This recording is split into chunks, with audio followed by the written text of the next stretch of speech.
안녕하세요. 파산관제인 홍익 변호사입니다. 2024년 관제인 직무편람 개정판을 공부하고 있습니다. 그럼 개별 지난 시간에 환가의 의미가 무엇인가, 환가는 무엇인가, 그 다음에 환가 절차의 개요에 대해서 알아봤습니다. 자, 이러면 이번 시간부터는 개별 재산의 환가 방법. 먼저 부동산 이제 뭐 재산 중에 이제 대표적인 게 부동산이죠. 부동산, 그 다음에 뭐 임차보증금, 보험, 동산, 유체동산, 자동차 쭉 있습니다. 먼저 대표 선수가 부동산이죠. 부동산도 이제 여러 가지 방법이 있는데 먼저 임의매각에 대해서 알아보겠습니다. 부동산의 환가, 임의매각의 활용, 임의매각의 방법은 어떻게 하냐? 부동산의 환가는 민사집행법에 의한 강제집행에 의함이 원칙이나 법원의 허가를 얻어 다른 방법으로 환가할 수 있습니다. 496조에 있습니다. 실무상으로 법원의 경매 절차보다 임의매각을 이용한 것이 더 높은 가격으로 환가할 수 있고 비용 및 시간상으로도 유리하기 때문에 파산재단이 극대화를 위하여 법원의 허가를 얻어 임의매각의 방법으로 환가하는 경우가 많습니다.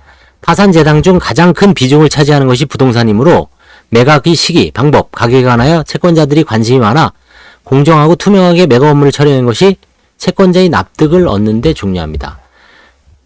몇 차 얘기했지만 대법원 홈페이지에 가시면 대국민서비스 공고 회생파산 자산 매각 안내의 공고 게시판을 이용하는 것을 고려하고 있습니다.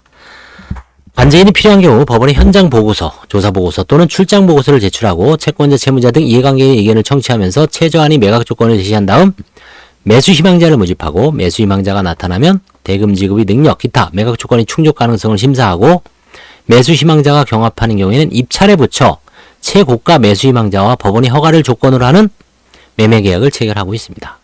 입찰을 실시하는 경우 응찰자에게 보통 10% 정도의 보증금을 지급하게 하고 있습니다.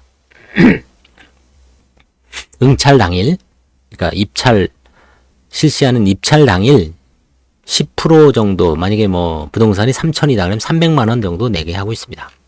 그리고 나중에 이제 떨어진 사람들한테는 돌려주죠. 통상 개인 채무자 소유 부동산 중 토지는 지분, 맹지, 소규모 필지가 많아 환가에 어려움이 많습니다. 그래서 매수 희망자가 나타나지 않아 파산관제인이 이를 물색해야 할 때는 별채권자, 공유자, 임차인 등 이해관계인들, 채무자의 친족 등에게 매수 이사를 타진하는 것도 하나의 방법이죠. 공유지분의 경우 공유자들이나 채무자의 친족 등 이해관계인에게 적정한 가격에 매입을 권유하고 있습니다.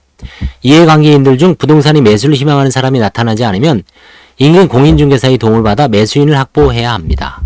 공인중개사에게 매각을 위임하는 경우 위약금 문제가 발생하지 않도록 법원의 허가를 조건으로 한 매매계약임과 복수의 중개인에게 위임한 경우 선순위 계약금을 납입한 매수인이 우선하는 것이 아니라 법원의 허가를 조건으로 매매계약 효력이 발생한다는 점을 문서로 특정하여 고지하고 있습니다.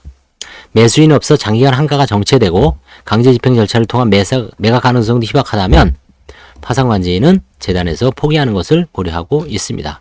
이런 식으로 일단 그 절차가 이렇게 진행되니까 이게 쉽게 뭐 몇 개월 내에 결론이 안 납니다. 심한 경우는 6개월, 1년 이상 가는 경우가 다반사이기 때문에 부동산을 소유하고 특히 그게 좀 가치가 떨어지는 시골의 부동산이나 공유지분, 그 다음에 이제 뭐 좀 하자가 부동산에 뭔가 권리상 문제가 있는 경우에는 매각하기에 좀 시간이 오래 걸린다는 점을 염두에 두고 임하셔야 됩니다. 감사합니다.